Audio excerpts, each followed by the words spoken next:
Welcome, dear viewers, to the Cars and Cultures channel. First off, don't forget to subscribe to the channel and hit the notification bell so you don't miss any of our latest content.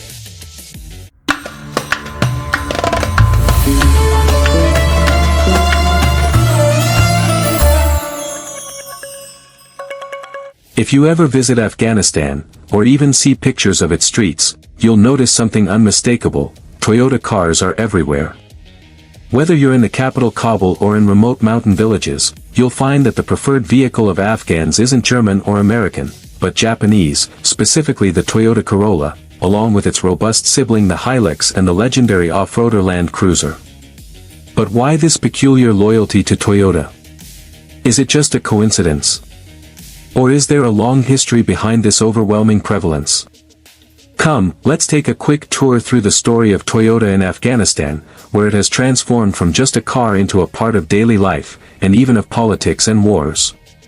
The story began in the 1970s, as Toyota cars started to find their way into Afghanistan, but they weren't the most popular initially. People relied on European cars like Mercedes and Peugeot, in addition to Russian vehicles that came with Soviet influence. However, over time, the Toyota Corolla began to attract attention due to its simplicity and reliability, especially with the abundance of its spare parts in neighboring markets like Pakistan. In 1979, the Soviet Union invaded Afghanistan, and the Afghan resistance, the Mujahideen, began to fight. This is where the Toyota Hilux and Land Cruiser emerged as unofficial heroes. These vehicles were light, fast, and could easily carry weapons and fighters on rough terrain.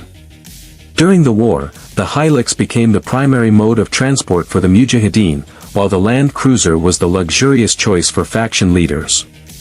These cars didn't require complex maintenance and could withstand the heat, dust, and difficult roads, making them the ideal vehicle for mountain battles.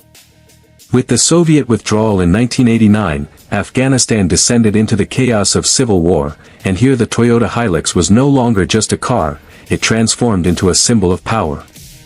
If you were a warlord or a faction leader, you had to own a convoy of Land Cruisers and Hiluxes, or no one would take you seriously.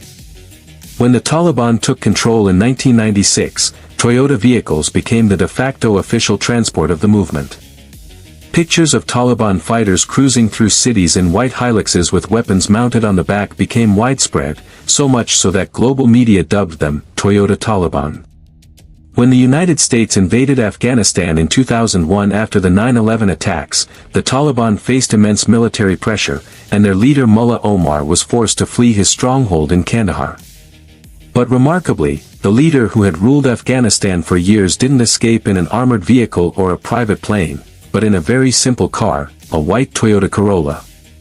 According to U.S. intelligence reports, Mullah Omar rode in an ordinary Corolla, just like the hundreds of thousands of other cars that fill the streets of Afghanistan, allowing him to easily disappear from the eyes of American forces.